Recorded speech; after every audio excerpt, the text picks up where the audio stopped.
So if you need a VPN, go Nord. Use nordvpn.com/Kimber to get a huge discount off your NordVPN plan plus 4 additional months for free. It's completely risk-free with Nord's 30-day money-back guarantee. The link is in the show notes. Protect your computer like a cricketer protects its nether region with NordVPN today.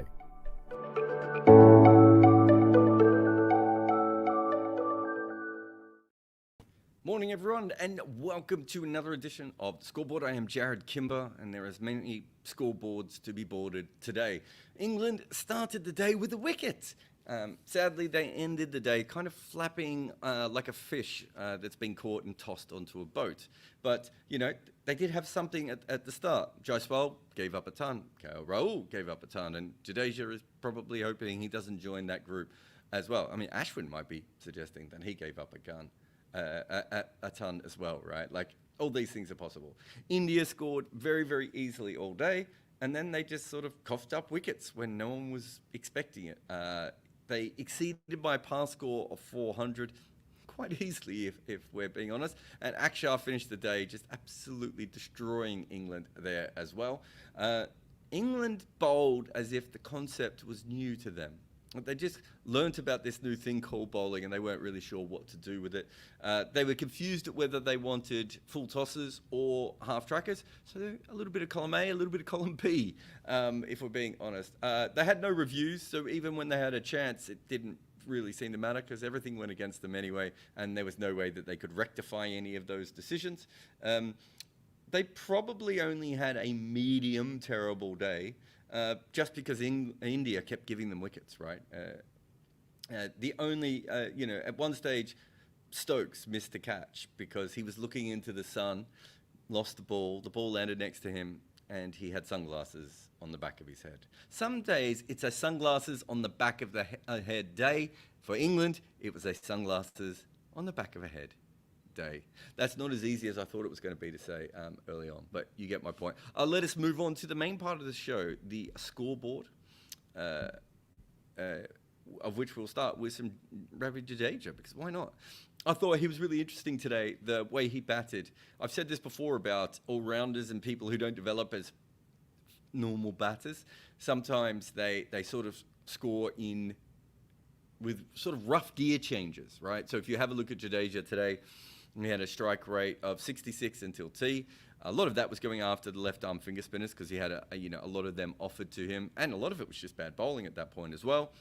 And then after T, when England sort of got a little bit better with their lines, or certainly with their lengths, which they had been struggling with beforehand, he certainly got to a point there where he was, what's the best way of putting it, where he was just making sure that he stayed in, which is absolutely fine. It took him forever to get his 50. How many, those people that all were trying to film it on their phones, how many like false start videos did they all get? I hope they were all deleting it. You don't want to take up your storage with Ravi Jadeja leaving Joe Root outside of stump videos, unless that's your thing.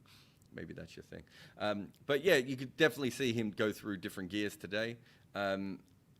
It's interesting now that, he's been batting so well for such a long time now. He's had so many different phases, of course, as a batter. He's had, the young guy made the triple hundreds. He had the kind of guy batting down the order who didn't do very well. Then he had the kind of sloggy down the order stuff, which I kind of liked, of course. He's changed quite a bit over the time of, how he's gone about it. And he's now a genuine, probably number 6.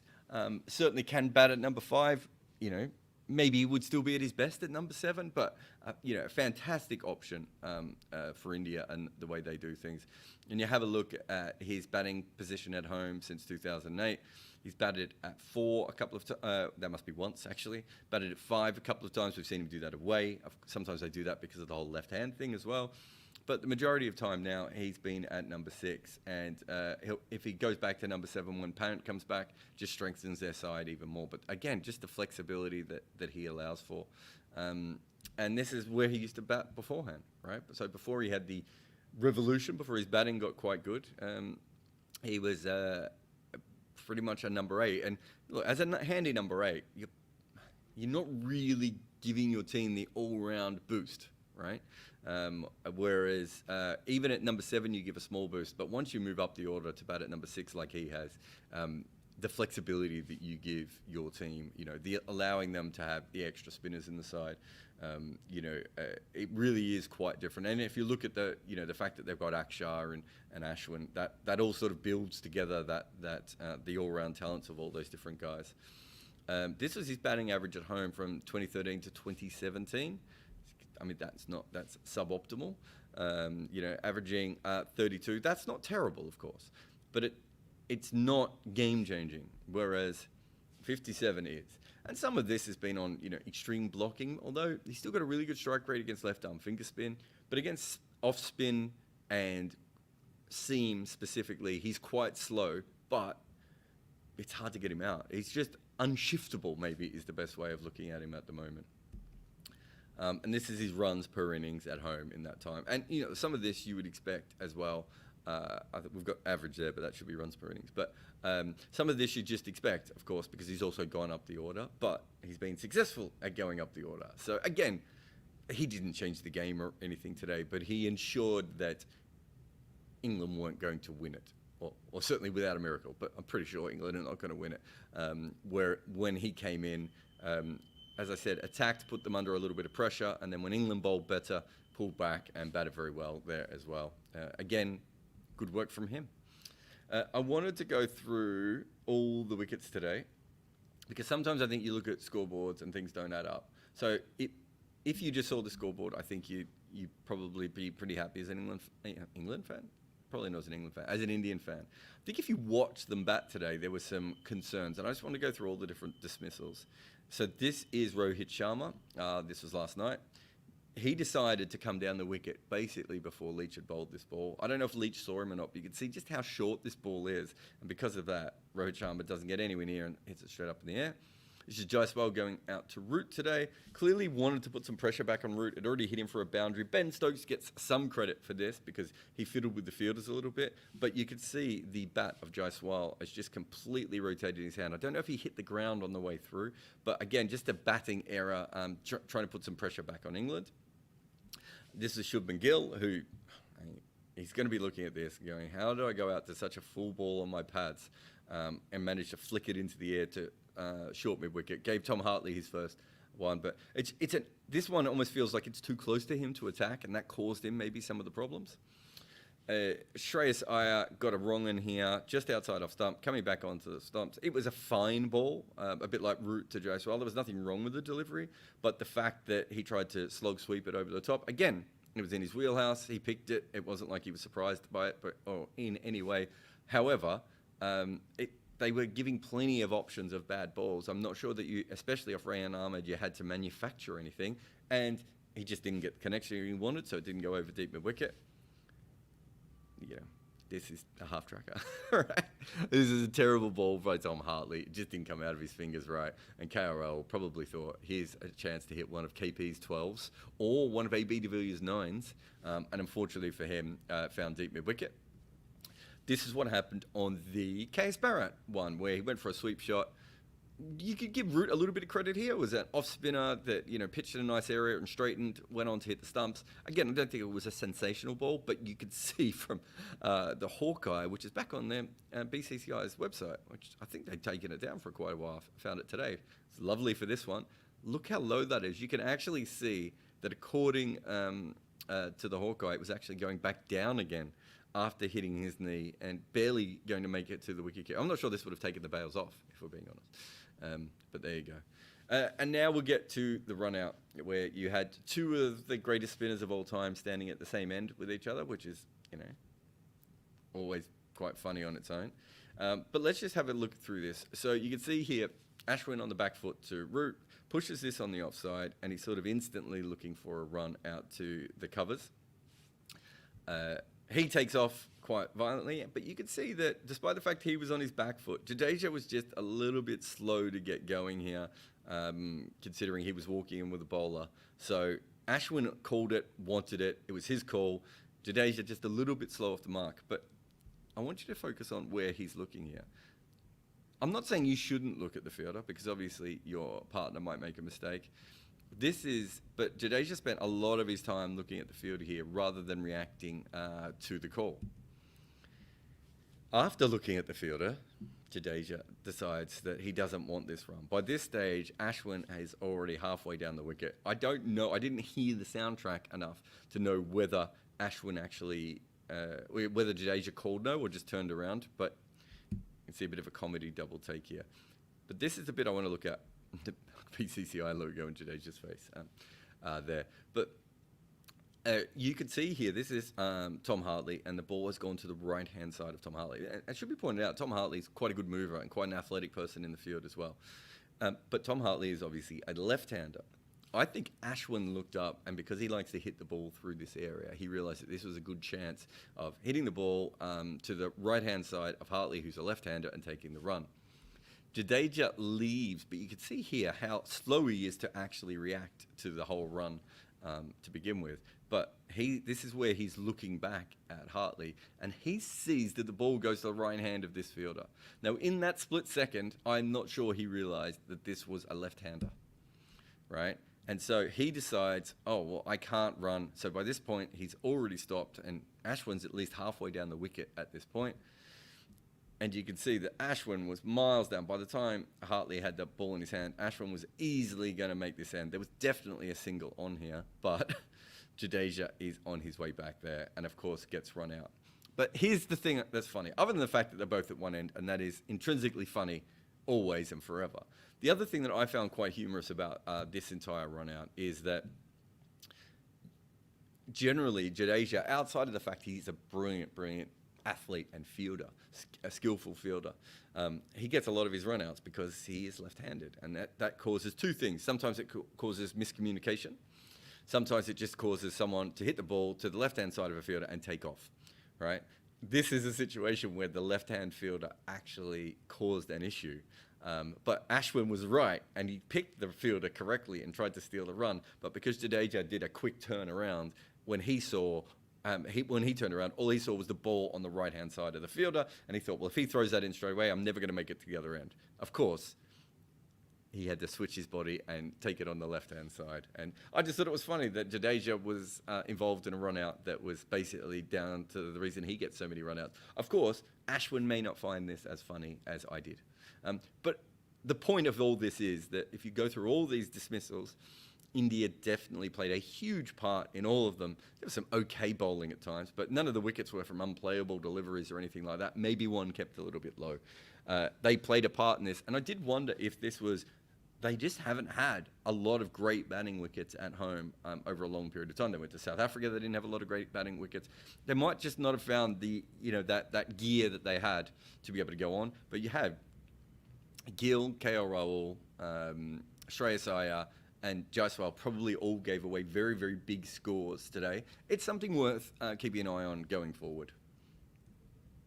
All right, what do we got next? Oh, this is something that happened at the start of the day. Let's see if I can explain it a little bit. I mean, I thought KL Rahul batted really, really well. Obviously, we've talked about his dismissal a little bit, but I just wanted to focus on something early on that happened between him and Root. Root opened the bowling for England today, or started the bowling for England today. I think a lot of us thought maybe he would have taken the new ball yesterday. They didn't really use him, so they gave him the ball, and of course he got a wicket almost straight away. I believe England have 3 frontline spinners in the side, so they don't have to bowl Root as much, which clearly didn't work. But that's why this happened, and that's why the situation. I think also England might have bowled Root because Jaiswal was out there, and obviously he's a left-hander. This is why when I talk about matchups, matchups are so much deeper. This was from CricViz. They sent this to me today when I was on TalkSport. This is the average of Jaiswal versus finger spin in first-class cricket. So against left-arm finger spin, he's 114 average, which is pretty good. And against off-spin, he averages 111. So either way, they still got the wicket there after that bit of that drop kick shot. But they kept Root on when the 2 right-handers came in. And this is Root's overall average against right hand and left hand. And look, I've talked about this a lot before. Unless the pitch is ragging, he really does struggle against right-handers, averaging over 60 against them. He's always decent against left-handers, which is why he should be used as a matchup bowler when the matchups are in his favour, not always. this one here is forgot to put it. Sorry. So this is all tests, and this one down here is in Asia.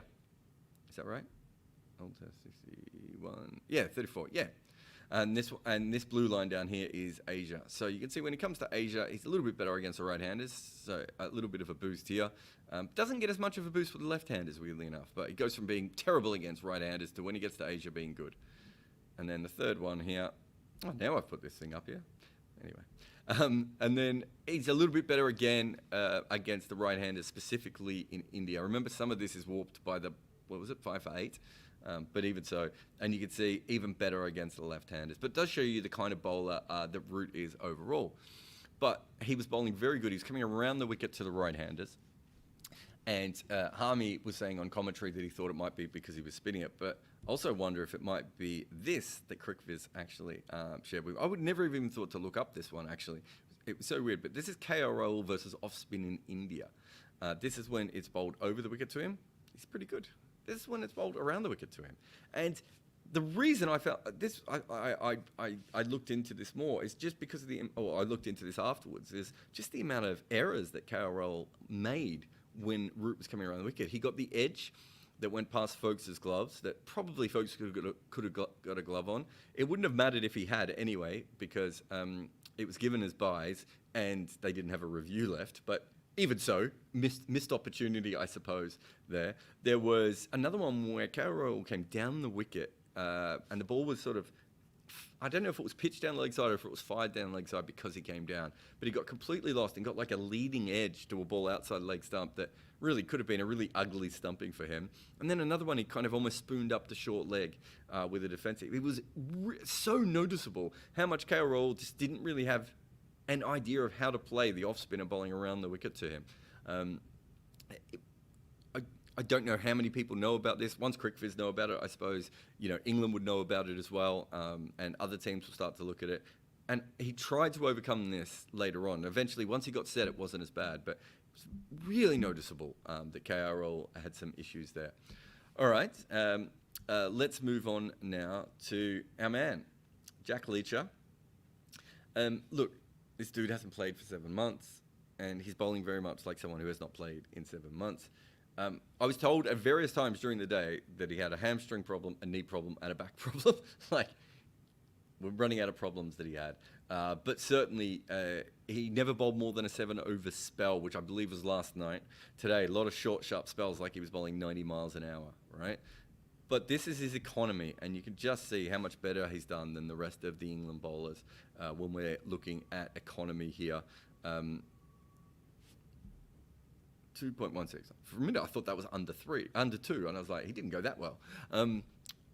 There's 2 left-arm finger spinners. Obviously, we're not trying to compare Hartley to Leach. Leach is a frontline spinner, and Hartley is a backup spinner and playing in his first game. But you do see the difference here, and they just couldn't keep any pressure on today, and Leach certainly was a completely different level when it came to that. Just he was accurate in a way that the rest of them wouldn't be, but he didn't bowl that much.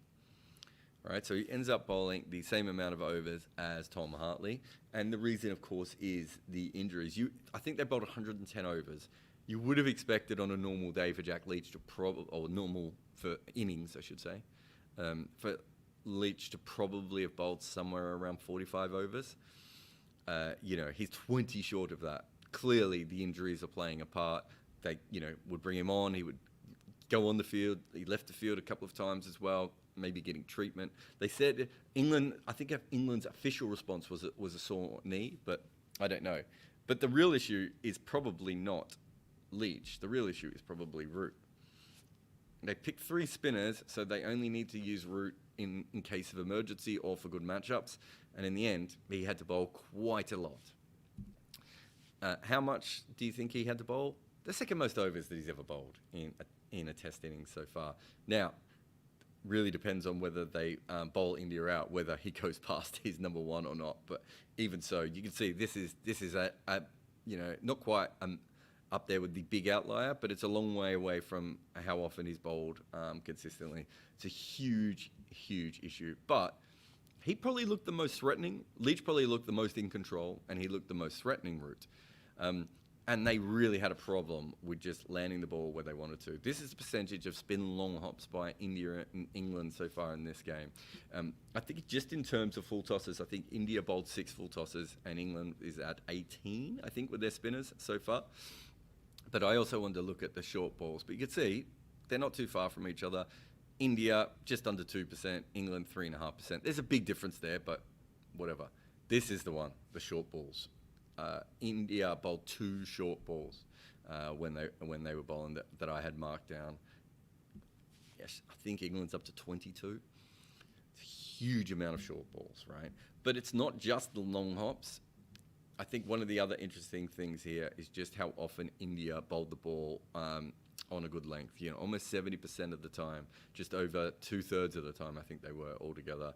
And you see England hovering here at around 50% of the time. They are just not putting the ball in a good area. And so a lot of these balls didn't end up being, a lot of the balls that aren't in this area are not necessarily long hops, but a lot of them were just over pitched. So there was a lot more full balls bowled by England, but they just didn't have any bowlers who could control. Leach didn't bowl many bad balls and didn't bowl many full tosses or short balls, but his best ball just didn't look particularly good. Root bowled some very good best balls, but a lot of full tosses. Sometimes he was down the leg side. He got short a couple of times. The other 2 younger bowlers really struggled with their lengths at times today. So clearly an issue there. And let's just go on just the last bit of the scoreboard here. Oh, no. We just wanted to talk a little bit. This is something that Cheyenne and I were chatting about during the day. So Shubman Gill's average by venue. So we could see that he did very, very well in Australia. Not really being particularly good in India, England, South Africa, West Indies. You could kind of throw in, and was okay when he was in Bangladesh. But you can see that Australia's quite good there. And then you go to Shreyas Iyer, and you can see that he's been very good in Asian conditions and really struggled when the ball's been moving laterally in seam bowling conditions so far. Is it possible that one of them should play on the sort of harder, faster wickets and the other one should play in Asia? And I say this not because I don't think either of them can't develop, because I both think they are very good players, but maybe in the short term, you use them where their strengths are while you develop their weaknesses more. And we do this with bowlers all the time. Right? We do this with bowlers all the time. And I think sometimes teams have turned up in the past with maybe spin specialists. I think maybe Australia and Darren Lehman was a good example of this. I'm trying to think of some other. Keaton Jennings for England is maybe another one off the top of my head. But I don't think teams really do this enough. And we know that bowlers can't bowl in all conditions. And we kind of know that batters can't bat in all conditions. And yet with bowlers, we drop them and rest them and rotate them and don't use them in situations that won't help them. We don't seem to do that with batting. And I don't think that means that you never use these players, but I do think it's something that is worth thinking about going ahead, you know, and the way that you develop players. This should all be sort of factored in a little bit. And you know, there's no reason why you can't do something along the lines of you know, moving Shubman Gill down the order. So this is Virat Kohli when he was young. He wasn't always batting in that top 4, right? He was a little bit further down, a little bit less pressure. Again, for Shubman Gill, that might be something. I think he might have talked about how he wanted to be a middle order batter. I know he's batting at 3 at the moment. This was something that used to happen a lot more even until 10 or 15 years ago, which was, if you had a very good batting talent like Gill, when you would bring them in, you would bat them down the order and then ease them into their position. Some batters are so kind of one-dimensional or skilled in a particular way that you don't always want to do that. I think with Gill, it's an interesting question of whether he needs this or not. But I think that's the kind of the question that Cheyenne is talking about, of whether this is something that we'd like to do. But Kohli did it. Ponting did it. You know, we've seen that with players before. It's very hard to just think that you're going to come in and be a successful number 3. Now, there are plenty of people who might also say, well, Shubman Gill came in, he's had plenty of chances and hasn't made runs. Remember that when Rahane and Pujara were being dropped or people wanted them to be dropped, I was saying anyone who comes in now is going to struggle just as much. The reason being that these pitches in India have been really dominated by the bowlers. Not so much this test, of course. Beautiful pitch, this one.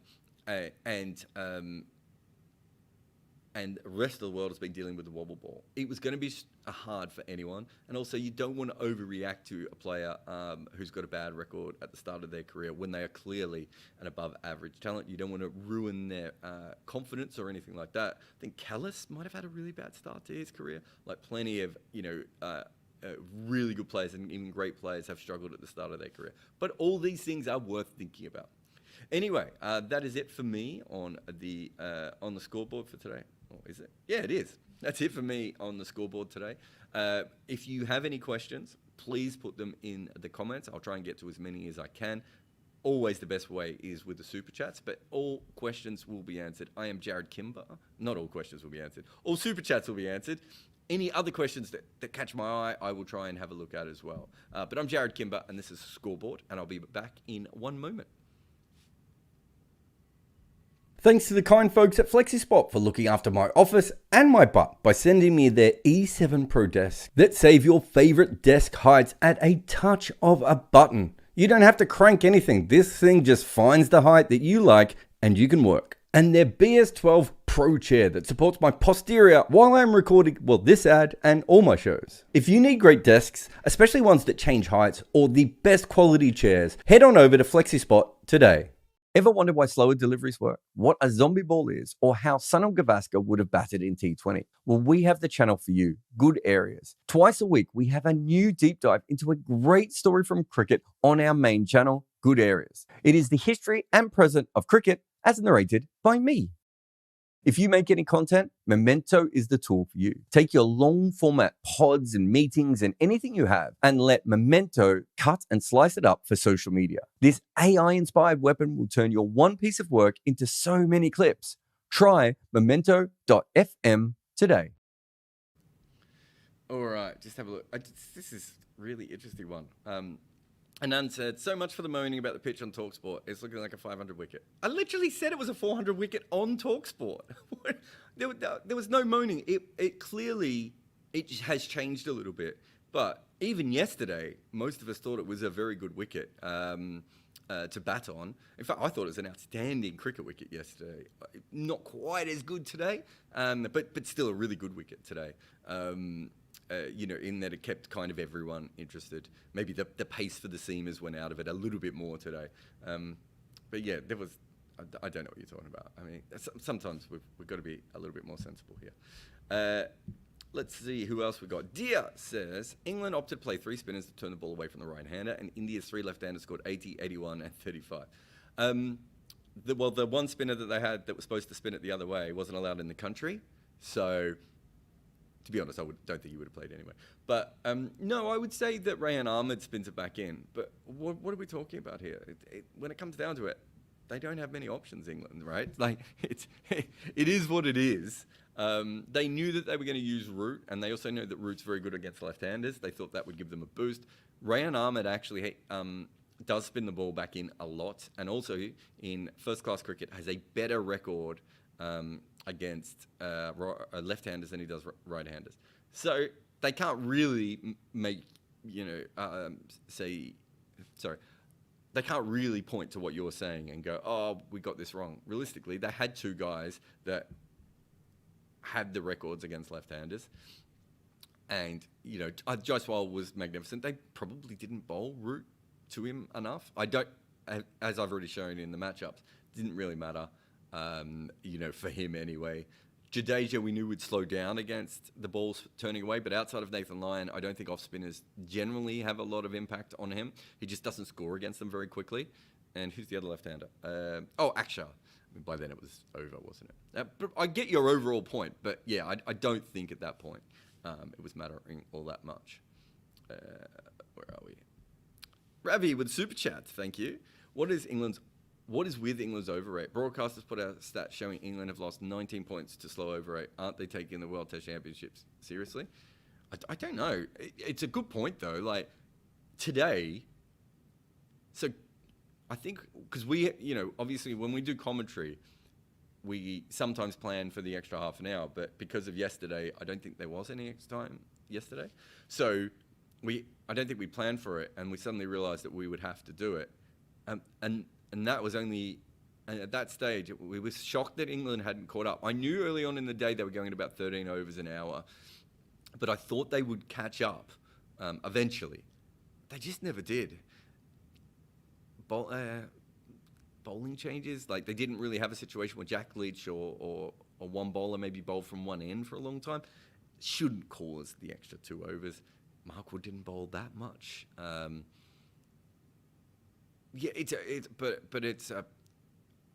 as you've said, it's a longer term thing. Today, I just don't think there's any excuses. It just seemed pretty poor to me. They did. And I've seen Western teams do this in Asia before. They did look like they were trying to conserve their energy at times, but they looked a little flat in doing so as well. I don't know. I can't explain it, but it's certainly not good enough. Thank you for the super chat, Ravi. King Pear says, is there even a logic to play Mark Wood in India where the heat and lack of bounce neutralises his strength completely? I thought he bowled a really good first spell today. I thought he had them hopping around a little bit. I thought KL Rahul was a little bit put off by the short ball. What else? I thought he got reverse swing later. I think you'd take those two things. He just didn't get the wicket. I think KL Rahul almost dragged one back on. That was probably the only time I thought Wood was going to get a wicket, but he did reverse it. Look, they wanted someone to be able to, occasionally bowl short and reverse the ball on this surface. Had they bowled first, obviously Wood would have been a little bit better with the newer ball, although that's not his speciality as well. If he couldn't reverse it, I'd be more with you, but the fact he can also do that, I didn't think he bowled poorly today. I think the biggest issue for him is that if you compare him to, and this is unfair, but the more complete bowlers like Cummins and Bumrah, their ability to have also bowled cutters at one stage, it's something that Wood doesn't have, right? And this is probably a wicket where you wanted one spell of short pitch bowling, one spell of cutters, and one spell of reverse. And even if he doesn't get a wicket, you go, well, we used him, it just didn't work. I think that's okay. I think you need to factor in how well he bowled and not just what happened at the end. And I don't think watching him bowl, I was like, it's pointless in bowling here, even if he didn't get particularly close to any wickets.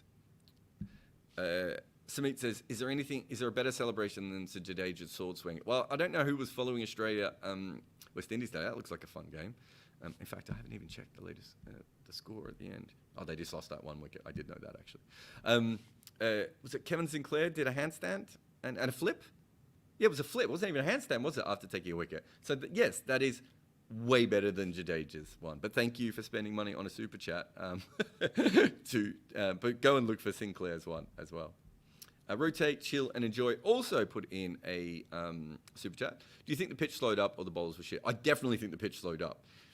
But what's that got to do with them bowling full tosses and half trackers, right? Like that, you can't get past that part of it. But yeah, the pitch slowed up. I thought it was, as I said, I thought the pitch was magnificent yesterday in that the ball came onto the bat really well, so you could play shots. It helped spin, it helped pace, it helped batters. Kind of very, in different ways. It wasn't a seeming, although it did nip around a little bit earlier. I thought, and today was just a little bit slower, but Rayan Ahmed and Tom Hartley certainly struggled with their length. Joe Root a little bit as well, but there's always this argument of whether he's a part-timer. Well, look at the amount of balls where he just doesn't land the ball on the spot. Like, that's why his best ball is as good as many frontline spinners, but he doesn't have the ability to regularly land it as much as anyone else. Doesn't bowl enough. He's a batter and he's tired. There's many reasons for that. I thought there was a period of which I want to say Jadeja must have just come out. So it must have been Jadeja and KL Rahul were batting together when the strike rate went up. And Neil Manthorpe was saying that he thought it was because India was showing more intent. And I think KL was. But I think Jadeja was just putting away like lots of really poor, easy balls. Half volleys, full tosses. I think KL got a couple of short ones, eventually got done by a short one. So, yeah, from that point of view, we showed it in the scoreboard part of the show relay. I don't know when you came in, but go and have a look. you shouldn't have that many poor balls. Having said that, England don't have a lot of great spin bowling options. Like I like Will Jacks and could see why they could have played him here. He would have bowled a lot of poor balls as well. We saw a game in the West Indies where he bowled heaps of balls that were the wrong length. Liam Dawson would have bowled a more economical line and length than a lot of guys today, but he would have been more like Jack Leach.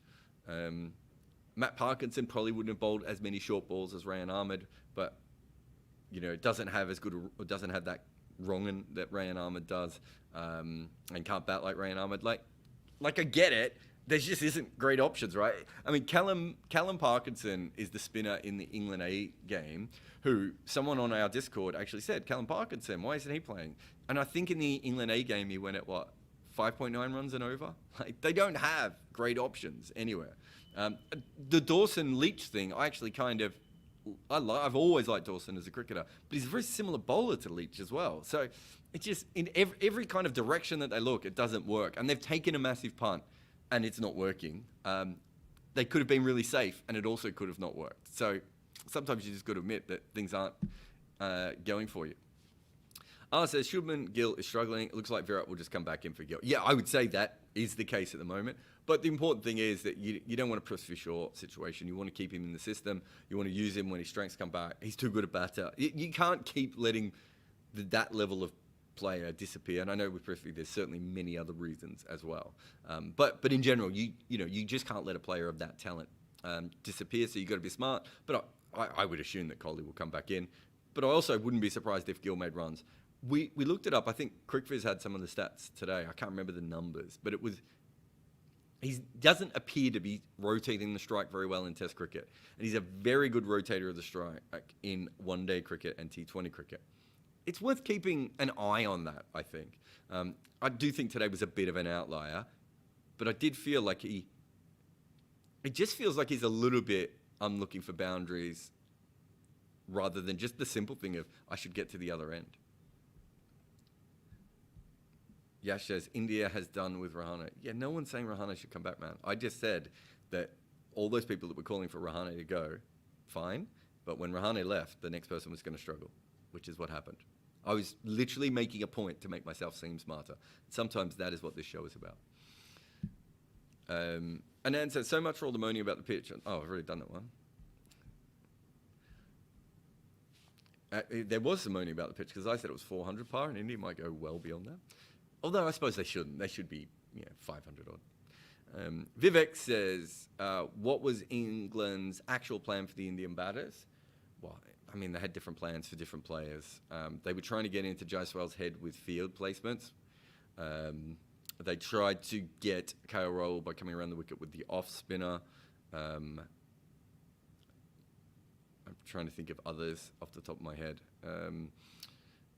They wanted Shreyas Iyer to sweep, I think, which is quite interesting. And he kind of went out slog sweeping. I'm not sure if that was the exact plan, but I suppose it was there and thereabouts. Obviously, with Wood, they had the short ball plan. They had another plan where he bowled at the stumps, and then later on they had the reverse swing. So, yeah, I mean, there were plenty of plans. I would say the one thing that they didn't do, under Bazball, I think they've been very good at manufacturing wickets by kind of making you take huge risks to score or to score quickly. Didn't feel like they did that today. And, in Western, in the center countries, you can just kind of bowl short, right? And that takes care of a lot of it. You can't do that in Asia. And I think if Leach was bowling better, or if Hartley or Rehan was more accurate, they might have been able to try a really defensive mindset for a while with a really stacked field. And tried to bore India into hitting out. I never felt like they quite went for that. Maybe Root at one stage, but the problem was, I think he was bowling around leg stump at that stage on purpose. But then he bowled a half tracker, and then he bowled a full toss down the leg side. It's very hard for him to bowl to those kinds of plans because that's when you need your frontline bowler to be really accurate, and that was the problem there. If there's any more super chats, get them in. We'll take another quick break here, and I'll have a look at the normal chats and everything. And remember, like, subscribe, do all those things, and leave comments, and I'll have a look at those as well. But we'll take another quick break here, and then I'll be back on the scoreboard with Jared Kimber. Remember that cricket is a funny game. 100 years before we protected our heads, players looked after their groin. So don't be as stupid as old cricketers. Protect your computer. NordVPN is the protection I use when facing cyber short balls or when the rights issue tried to dismiss me. NordVPN will help you get through the straight bat of any GEO blocks so you can watch all the cricket you want. If you need your pitch changed, well, NordVPN can doctor any surface to a new location so your IP address is set up for you to win. Want to buy an associate cricket shirt from a place that won't ship to your country? Select NordVPN. Want to watch a game on a free stream in another hemisphere? Give NordVPN the ball. Or if you just want to watch a clip on social media that the cricket board won't allow, promote NordVPN to pinch it. So if you need a VPN, go Nord. Use nordvpn.com/Kimber to get a huge discount off your NordVPN plan plus 4 additional months for free. It's completely risk-free with Nord's 30-day money-back guarantee. The link is in the show notes. Protect your computer like a cricketer protects their nether region with NordVPN today.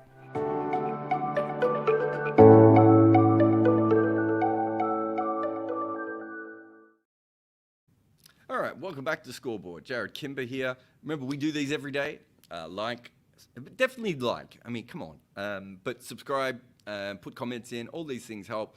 We will be here for the entire series. I would suggest I'll be doing it every day this series, unless something horribly goes wrong. We're doing videos on the main side as well. I'm not sure I have a great video from the main site at the moment. But yeah. Galtham says, doesn't this pitch prove that spinning wickets can become better for batting as the sessions pass, not necessarily get worse? This kind of pitch, definitely. The kind of pitches that don't get better are the ones that are already cracked, that are dusty, that are those kinds of things. They generally get, that they're already at a day 4 or day 5 period. This was a wicket that had good spin on the first day, but I don't think it was excessive. There was a couple of balls that were brilliant, but they were very good spinners bowling on it. I think the pace and the bounce was as impressive. And to be fair, other than a couple of balls that have kept low, the bounce has still definitely been there, but the pace slowed down. So that's a problem. But also, I think if you look at the techniques of the England bowlers, they are not putting the kind of revs on the ball that they can. And if you have a look, Ryan Ahmed spun one sideways when he got sideways revolutions on it. That hasn't happened all that often. So you have to factor in all those things. But I think what you're talking about, which I've talked about a lot before, is when you have a wicket on day 1 where it is literally ragging sideways and the wicket is, either really dusty, cracky, whatever it may be that's making that, those are the ones that just continue to deteriorate. Whereas this is a fantastic wicket. I was going to say it got slow, but I mean, India still scored pretty quickly. So the ball came on okay. What you didn't get today, I thought there was a period at which, if England were bowling well, I'm trying to think of when it was, maybe it was actually with the old ball, really old ball. So around that 60 to 80 over mark, there was a couple of balls. There was one that Jadeja got that bounced up, and I think they appealed for an LB, for a caught behind. Caught off the glove, and it was reviewed. No, sorry, the umpire gave it out, that's right, and then India reviewed it, because England had no reviews. That particular ball, I was like, oh, wow, I wonder what will happen when they get the new ball on. But England looked tired. Their best spinner clearly not getting the revs on the ball that he can. Joe Root is more of a roller than a spinner. Ryan Ahmed occasionally would turn the ball a long way, but he's not really a big side spinner of the ball because he's more of a wrong and googly bowler, and that's generally overspin on the ball. And Hartley just was trying to get the ball in the right position, right? I would suggest, and I haven't seen that much of Hartley, maybe in a few white ball games, but I would suggest he probably puts more side spin on the ball than we've seen. But at the moment, he's kind of freaking out that it's just not getting... my feeling was when Akshar went after him at the end, it was because he was putting the ball there. And, so again, you're not going to get spin from that point of view. Where are we? Sheratank. I think I've got that right. Sorry, I've got the screen really small today. I need my big screens, man. Is the symmetric rough on either end of the surface playing a part in this match? I feel like it's too full to do anything. So Hartley got bowled out of it, but partly just because he's not a professional batter, right? And, I know he can hold the bat a little bit, but he just didn't smother the ball and, allowed himself to get in a position where he could be dismissed from that. I don't think there's been any other wicket. You really should be able to, if you're a top order player, you should be able to get out to the ball there. It could, I suppose if it hits the edge of it, it could still do something. If it's wide, sometimes those sorts of things, it's harder to, fully smother them. But yeah, those are very much within the danger zone. It's a weird pattern though, isn't it? There must be a reason why they've done that, but I'm obviously not in India, so don't get a chance to go and chat to the groundsman. But I'm sure, one of the other journalists who's out there, Indian or English journalists might have covered why that has happened for this particular wicket. But I would assume that I think it's within the danger zone area from looking from side on. And yeah, as I said, the only wicket I can remember was Tom Hartley's. And he was trying to drive the ball, but didn't quite get to the pitch of it. And of course, because it was so full, it spun a little bit more. Having said that, they were spinning balls out off the normal part of the pitch the same amount, right? So I might just be projecting because he didn't get far enough down to that particular one. Prolida says, what do you think India's disadvantage is in tests? They're a pretty well-rounded side. I suppose you might want, in modern cricket, one or two extra. When there was that period when it felt like they had 6 or 7 seamers that they could pick, and they were all really good quality and wouldn't be let down. I feel now if you don't have Shami, there's a bit of a letdown. If Shami or Bumrah or Siraj are injured, it's maybe a bit of a letdown. Everyone wants a seam bowling all-rounder, so Hardik not playing is a big issue for them. Outside of that, Rishabh Pant being injured, they definitely need to get their batters feeling more confident. I'm hoping that these are the kinds of wickets they get for the rest of the series, because I don't think they'll lose a test on these kinds of wickets against England. And they're good wickets for cricket, but they're also good wickets to just get their batters making runs again, right? It's hard to make runs in Test cricket anywhere in the world at the moment. The last thing you need is the average at home to be like 22 runs per wicket, especially if you're Iyer and Shubman Gill, even Jaiswal, right? You're just trying to make your mark and feel comfortable and everything else, and the ball's ragging past you on day one. You feel the same. And, India lost a test on a wicket like that as well. So I think that's probably an issue. I mean, you look at this batting order at the moment, obviously you bring Virat back in, but this batting order feels a little bit wet, maybe is the right way of putting it, right? Just younger players who haven't quite proven themselves. You don't look up and see Bajara and Rahane and think, well, okay, even if neither of them are going to average 50, they kind of know what to do, and they're very experienced in many different conditions. You can argue that Iyer and Gill and Jaiswal are all going to end up being better players. That's fair, and based on talent and how these things work, who knows? But they're not those players yet, right? So I suppose if you look at that, but India's a fantastic team, right? By far and away the best team, I would say, at the moment. But that's it for me today. I don't think we had any more super chats. So big thanks. Who are our super chats people? Samit, Relate, Ravi. Did I have another one? And Vivek as well. But thank you to everyone in the chat again. You guys make half of this show, and we take hours on the other half, and you guys just come in, you steal the end of the show every time. But we'll be back again tomorrow on the Scoreboard, and thank you for all your support. Please like on your way out, but subscribe, tell your auntie about us, all those good things, and we will see you again next time here on the Scoreboard with Jared Kimball. If you need a VPN, go Nord. Use nordvpn.com/Kimber, Kimber, to get a huge discount off your NordVPN plan plus 4 additional months for free. It's completely risk-free with Nord's 30-day money-back guarantee. The link is in the show notes. Protect your computer like a night watchman protects his stumps in the last over. If you make a lot of content like me, and I certainly do, you will need some help. And that is why on my network, we use Memento, a slicing and dicing tool that uses AI to conjure up great clips from your podcasts, chats, and meetings. If you make content and you want a better way of sharing it and making it smaller, go to memento.fm today.